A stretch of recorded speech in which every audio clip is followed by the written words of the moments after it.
Lines. Welcome back to Fault Lines on Radio Sputnik. My name is Jamarl Thomas. I'm joined with my co-host Shane Stranahan, coming to you live out of our station in Washington, D.C. So coming up is going to be more than 300 leaders of the Communist Party are meeting in China for the 6th plenum of the Central Committee. Now, this is considered to be important because it comes just before the National Congress takes in effect. The National Congress takes place every 5 years. What they're expected to pass is a resolution on the history of the first 100 years of the Communist Party. And this would also be somewhat of a platform for Xi Jinping to take advantage of a 2018 provision that would allow him to extend the amount of time that he stays in office for another 5-year term. Up to this point, they had a 2-year term limit. To have a conversation on what this plenum is going to be about, why it's important, and what does it mean to have this kind of resolution on the history of the first 100 years of the Communist Party. To have a conversation about it, we're joined with Carl Jha. He's the host of Silk and Steel podcast, focused on China and surrounding regions and their history, culture, and politics. Carl, what's going on, my man? Hey, how are you? Thank you for inviting me back. No, absolutely. You're the first person I thought of when I was reading this, because the West often have a tendency to look at this stuff with a dark lens. And in the article that I was reading, though, they still had to admit Xi Jinping is extremely popular, and his priorities are going to be, lifting people out of poverty, dealing with this kind of modern technology, not to mention military strength, et cetera, explaining why he's very popular. But of course, they always puts the stuff in somewhat of a dark light, like he's trying to establish himself among the greats of Chinese history and so forth. What is, just as a basic understanding, what is plenums? Why is the 6th one important? And what does this lead into when they're talking about resolutions that are going to be passed? Well, these are just gatherings of the top leaders every few years. So this is really it's important because it lays out kind of the China's plan for the next few years. I mean, like everybody is probably familiar with 5-year plans, right? Mm-hmm. So this is kind of like the 5-year plans, but more for like the overall planning of China's government, not just in the economic field. If that makes sense. Yeah. No. I think I understand that. I mean, so it could be pretty much on any policy. It doesn't have to be purely economics. It could be military. It could be domestic, et cetera, et cetera. Sure. Yep. Exactly. So when they're saying that it's going to be over the first 100 years of the Communist Party, what does that mean? I mean, I know what it means in the strictest sense, but what is the point of a resolution on the first 100 years of the Communist Party? Well, I mean, this is really just a review of the history. I mean, what the party is doing is, continue to shore up its own legitimacy by presenting its own side of the history, right? Just like any other government in the world, and what this in this year we're coming up in a lot of important anniversaries. So, for example, 2021 is 100th anniversary of the Chinese Revolution in 1911, which overthrew the 1,000-year-old monarchy. That is usually the picture, I think, that's presented in the New York Times article that had 1911 to 2021, and it actually has hanging a portrait of Dr. Sun Yat-sen, the leader of the Chinese Revolution in 1911, who is honored both on mainland China and Taiwan. And so a lot of this is just kind of a celebration of these anniversary dates. But at the same time, as you mentioned earlier, Xi Jinping is very popular. In fact, he has the Chinese Communist Party has garnered even more popularity in the last two and a half years because of its response to the COVID pandemic, especially after the Chinese public have witnessed what happened over in countries like United States, for example. 700,000 dead, yeah.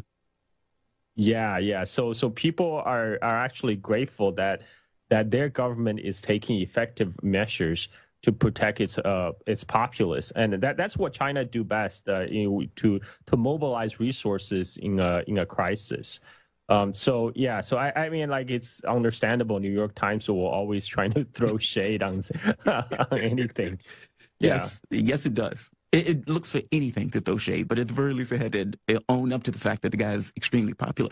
Are there any resolutions that are expected to come out of this outside of just the announcement of historical precedent? And, you know, the New York Times tried to make it look as if it was revisionist history. Like, as if it was like, oh, he's trying to change the stuff around to give the best light. That's how it sounded like they were going with. But that's not really what's taking place, is it? Also, what are the typical resolutions that come out of these plenums? These are, like I mentioned, they usually lay out the plans, the Chinese government plans for the next few years, and for. I mean, the New York Times article that we were discussing. Basically, they were speculating you will basically also officially announce the Xi Jinping's next term. That remained to be seen, but I mean, it's likely because. Right now, Xi Jinping is doing a lot of things in China, especially in the last few years. So it's likely that he will stay on power beyond the first two terms to see it through. I mean, that's one of that's also one of the differences between China and say U.S. because we operate on election cycles, right? I mean, like everything is geared towards the next election, winning the next election. The Chinese leader can afford to devote energies toward more long-term planning because they didn't have to, bother with election campaigns and stuff like that. Okay, that makes sense. I think I understand that. There's another issue that's popped up that I thought was really interesting. So Mark Milley, Joint Chiefs of Staff Chairman, he made a point last week, and he basically said we're witnessing one of the largest shifts in global geostrategic power the world has witnessed. And then he says, quote, they're clearly challenging us regionally, and their aspiration is to challenge the United States globally. Now, what he's talking about is basically China's military capability, military and economic capability, that China is basically taking the world stage. And, some of the things that are referenced are the hypersonic missiles that China was able to basically let's say, nail down well before the United States was able to get involved in it. Russia was able to do it first. Also, the vehicle that basically went around the world hit its target. I mean, I think it was like 30 miles out of its target. But again, at a point where you had a hypersonic vehicle go around the world, the fact that it's anywhere close to its target is pretty phenomenal. Not to mention putting things on the moon or things in space, working in coordination with Russia in order to put satellites and whatnot either around the moon or Mars. I forget which one it is. But all of these things bespeak of high technological capabilities. And apparently our military is somewhat getting concerned, despite some of the comments that have been coming out of the Department of Defense saying, yes, we could undoubtedly defend Taiwan. What are your thoughts on this? I mean, I took this as, well, yeah, of course China is doing this with all the bellicosity being directed at it. It would be insane if it didn't take provisions to defend itself and to get across that it was willing to defend itself. Is there another way to look at this, though? Oh, yeah, I don't think the PLA Navy is going to sail its fleet anytime into Gulf of Mexico. I mean, like the way the United States 7th Fleet is sailing into the South China Sea right now. So China, of course, wants U.S. militarily out of East Asia. I mean, that posture has been consistent since the time of Korean War, and that's one of the reasons when China and U.S. on the opposite camp, both in the Korean War and during the Vietnam War, it was to push the U.S. military presence out of East Asia. And let's look back historically. Like South China Sea used to be basically American Lake during the Vietnam War, because U.S. had bases both in South Vietnam and the Philippines at the time.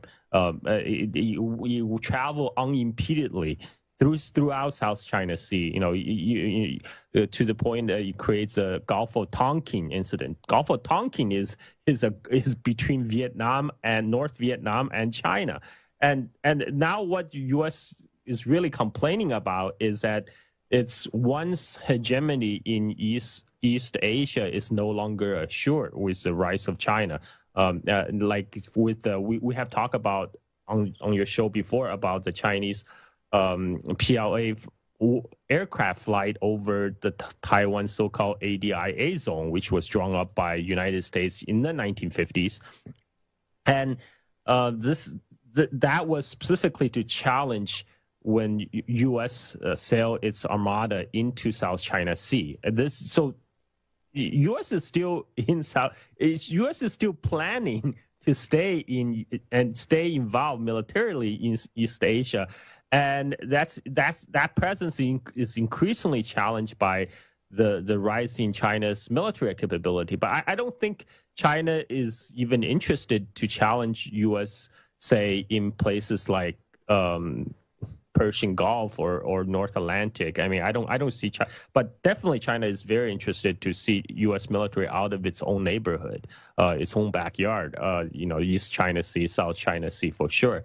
And I think one of the common recurring thing we have talked about on your show is the heightened tension between China and U.S. is also very convenient for the U.S. military-industrial complex to continually demand and justify their trillion-dollar budget.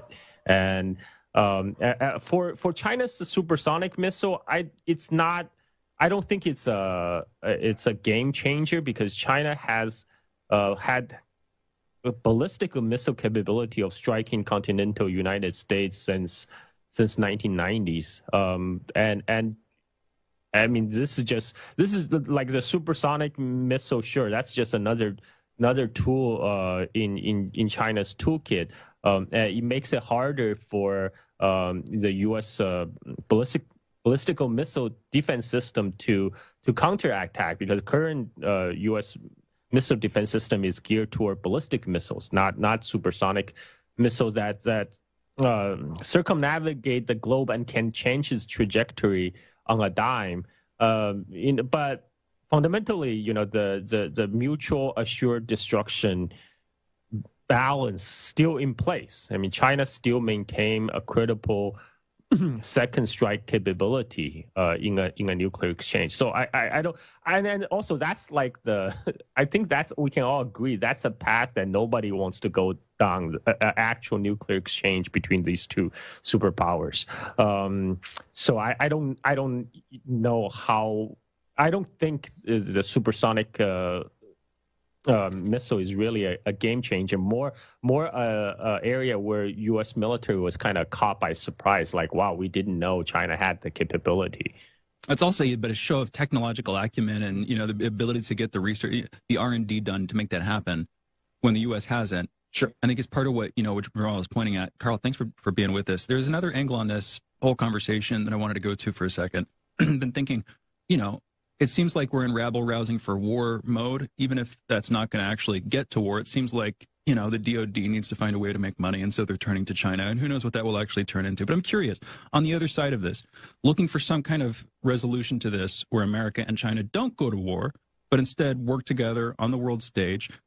This is a larger question, but Carl, culturally, not like in terms of the geopolitics, but I'm just curious, culturally, what would we have in a workable situation where we had sort of respect for each other, there was maybe a competitive edge to the relationship, but we weren't at each other's throats constantly. Again, in this sort of utopian scenario here, culturally, what would that look like? How do you think we would treat each other as nations? What would we think of each other? I mean, I can start briefly. It seems to me, at least right now, that a lot of Americans would recognize there's a bunch of discipline, and culturally from the bottom down, from the bottom all the way up to the top, in terms of the amount that Chinese people save, passing it forward to their kids. There are things like that. I'm just throwing that out as one kind of way that I could see Americans, okay, wow, the Chinese are doing cool things. And there's a way that we can respect them and operate on that level. I hope this makes sense, Carl, but I'm trying to look for some sort of resolution to this, and I'm curious, if we had a working relationship, what would that relationship look like, Carl? Yeah, I mean, I think we don't necessarily need to, try to reach for utopia where we all, holding hands, singing kumbaya. Yeah. But if we can go back to the U.S.-China relationship pre-2010s, I mean, that I think that would be a first major step, because at that time, at least all the U.S. president from Clinton to Obama were talking about strategic partnership rather than strategic competitor with China. There's actual very urgent and tangible goals both countries can work toward. For example, the global climate change. That actually requires cooperation between U.S. and China on many levels. So these are the things that I think the two sides could, if they decide to put aside the geopolitical competition, that things that they can actually, there's a lot of common ground to build upon. I think that is me being hopeful, of course. Well, same, but optimistically, I hope that we can get to it. I just hope that it doesn't involve a war sometime in the intervening period, of course, which is what everybody's pointing to. We keep going back and forth on this one, Carl. The nuclear exchange thing. Right now, it seems like the U.S. obviously has the leading edge on the nuclear game, if it's permitted to use the term game, being as nuclear war is so morbid. But it seems like we have the edge. But you're saying, hopefully, we're not crazy enough to try to push that edge. But we've had other guests on the show come on and say they think we are. They think they're truly unhinged people who would start to consider pushing the button, whatever Mark Milley protests about what Trump wouldn't do or whatever, what authority he has. The point is, when push comes to shove, maybe we just might get insane enough. The hotheads in the room might get hot enough. They might actually do it. Are you sort of decisive? You just don't see that happening, or are you hopeful that that's not going to happen, Carl? I think it's both. I mean, this is not the first time that people in a U.S. administration threaten a nuclear war. I mean, even back in 1958, during the second Taiwan Strait crisis, the U.S. I think even as far back as the first Taiwan Strait crisis in 1954, the U.S. Administration under Eisenhower at the time, they actually announced that they had planned to use nuclear weapon against China. Okay. If China were to make a military grab for the offshore islands, we're not even talking about Taiwan. We're talking about the Taiwan government-controlled offshore islands of 1 mile offshore of mainland Chinese coast. If China made any kind of attempt to say amphibious landing on these small islands of Kinmen, 1 mile off the mainland Chinese coast, that U.S. would consider using nuclear weapons. So there's always some really crazy, unhinged people in the administration, but I'm hoping the reason prevail at the end. The difference, though, back in 1950s, China didn't have a nuclear deterrent then. China exploded its first nuclear device in 1964. So today they do have, according to most estimate, about 300 nuclear warheads, and that's what China maintained for its minimal deterrent stockpile. Of course, U.S. have thousands, but that's not really the point. U.S. have the capability to destroy the Earth many times. But what's the point of that? China just maintains enough nuclear warheads that to maintain credible deterrence for say like a U.S. first strike scenario. So I don't see we are there yet. I'm sure there are unhinged people especially in the military establishment, but I think overall there is enough clear heads, at least in the civilian government at this point, to put a stop to that. Fingers crossed, from your mouth to God's ears, because sometimes it doesn't necessarily seem that way. I mean, Daniel Ellsberg mentioned that, saying in the 60s that the United States government was willing to use nuclear weapons in order to defend Taiwan. But you make an exceptional point. That was when there was no parity, meaning, China didn't necessarily have the capabilities of attacking the United States. The United States had the capability of attacking China with weapons like that. One other thing I wanted to get into, energy demands. So right now, Eurasia, I guess you can say parts of Europe, are basically suffering all sorts of an energy crisis, with Russia giving out gas, well, not giving out, but selling gas to many of the places, China included, meaning increasing the supplies. What caused that energy crisis in China, and how did it have any kind of effects on, I guess, the items that China is producing or shipping in general? Well, Europe has its very own specific circumstances because you relies a large amount of its natural gas from the Russian supply to keep Europe warm during the winter, and at the same time, natural gas is also a lot cleaner, say, than coal, and also in terms of carbon emissions, and that is why also China is increasingly switching to to natural gas-fired power plants, because China has its own climate change policy goals to reach carbon neutral by 2060, and one way they're trying to do that is to switch the over reliance on coal as a source of fossil fuel and power.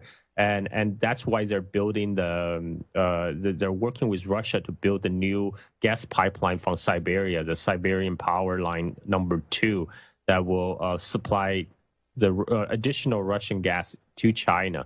I think China has its own I don't think China necessarily. China does coordinate with Russia in many ways, but in terms of say Russian energy policy vis-a-vis Europe, I don't see China is necessarily involved. That China is more involved in trying to acquire and secure its own energy supplies from places including Russia. That makes perfect sense. I wanted to go back. There's a cultural angle here, and it kind of comes back to the conversation. I was in the bathroom at the time, but you guys were talking about the Sixth Plenum and allegations the New York Times made of rewriting history, whatever. And I heard your bits on that. But there's one event that comes to mind particularly, or one figure. 1911, the 1911 reform, revolution, liberalization, whatever, modernization of China as it's painted on the Western side. A major figure in that, from the American perspective at least, I don't know how major he actually was. Homer Lee is a sort of little-known American adventurer, author, and geopolitical strategist, literally how he's represented on Wikipedia if you choose to look him up. Anyway, he played a part in that, basically supporting the 1911 Chinese Republican Revolution. It's that kind of thing.